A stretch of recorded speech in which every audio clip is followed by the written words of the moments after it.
मैं डॉक्टर निपुण पुराणिक Apollo hospital में न्यूरोलॉजिस्ट हूँ। आज मैं आप सबको पार्किंसन नामक बीमारी के बारे में बताना चाहता हूँ। यह बहुत ही कॉमन बीमारी है, यूजुअली 60 साल से अधिक वर्ष के लोगों में देखी जाती है। इस बीमारी का मुख्य कारण ये है कि दिमाग में डोपामिन नाम के केमिकल होता है जो कि न्यूरॉन्स द्वारा बनता है। इस बीमारी में ये देखा गया है कि जो डोपामिन नाम का केमिकल है उसको बनाने वाले न्यूरॉन्स धीरे धीरे क्षतिग्रस्त हो जाते हैं। इस वजह से यह बीमारी होती है। इस बीमारी के मुख्य लक्षण हैं हाथ और पैरों में कंपन आना। इस प्रकार की कंपन, जिसको पिल रोलिंग ट्रेमर कहते हैं, मरीजों में अक्सर देखी जाती है।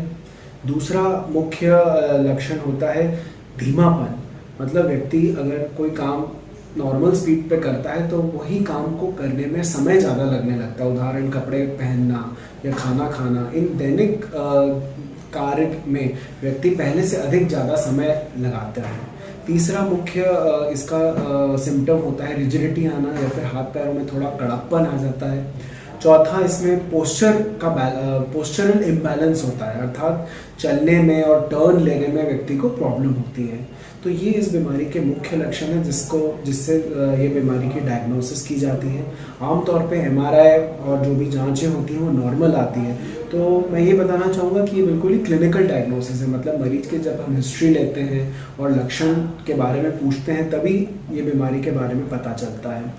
और इसमें यूजुअली हमारे पास मरीज ऐसे हिस्ट्री लेके आते हैं कि कई महीनों से या कई दिनों से या कई सालों से धीमापन और कंपन उन्हें सताता है और फिर वो धीरे धीरे काम करने में तकलीफ महसूस करने लगते हैं।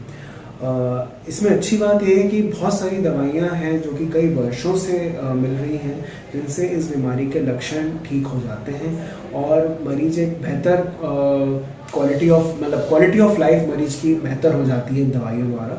इनमें से मुख्यतः मैं सेंडोपा नाम की टैबलेट के बारे में जिक्र करूंगा, जिसको देने से व्यक्ति का कंपन, धीमापन में काफ़ी हद तक सुधार आता है और उसकी जो लाइफ है वो बेहतर हो जाती है। और भी कई टैबलेट्स और औषधियाँ हैं जैसे पैसेटेन इत्यादि, जिससे कि इस बीमारी के लक्षणों को अपन काफ़ी हद तक ठीक कर सकते हैं।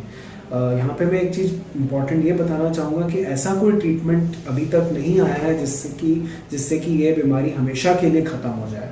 तो आपको पार्किंसन के साथ जीना सीखना पड़ता है। दवाइयाँ बेशक मदद करती हैं, उससे आपकी क्वालिटी ऑफ लाइफ बेहतर हो जाती है, लेकिन इसके साथ ही साथ फिजियोथेरेपी और ऑक्यूपेशन थेरेपी का भी बहुत बड़ा महत्व है। क्योंकि अगर आप फिजियोथेरेपी और ऑक्यूपेशन थेरेपी करते हैं तो आपको चलने में क्या क्या सावधानियां बरतना, फ्रैक्चर रिस्क से कैसे बचना, तो इन चीज़ों के बारे में भी अच्छी जानकारी मिल जाती है।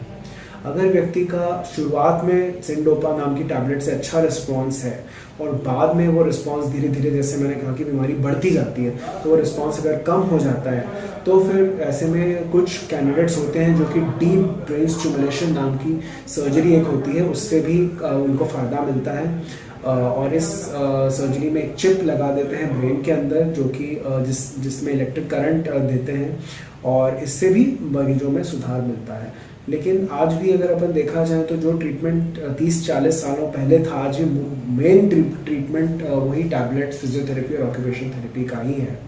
तो ऐसे में जो मरीज हैं, मैं यही गुजारिश करूंगा कि आप न्यूरोलॉजिस्ट, अगर आपको ये लक्षण कई दिनों से सता रहे हैं, जिसमें मैं फिर से रिपीट करूंगा, कंपन है, धीमापन है, चलने में स्लोनेस आ जाना, या फिर रिजिडिटी या फिर कड़कपन आना, या फिर पोस्चरल इंस्टेबिलिटी होना, अगर आप इन लक्षणों से पीड़ित हैं तो आप ऐसे में न्यूरोलॉजिस्ट की सलाह लें, न्यूरोलॉजिस्ट के संपर्क में आएँ और दवाइयों द्वारा बेशक आपकी लाइफ बेटर हो सकती है। नमस्ते।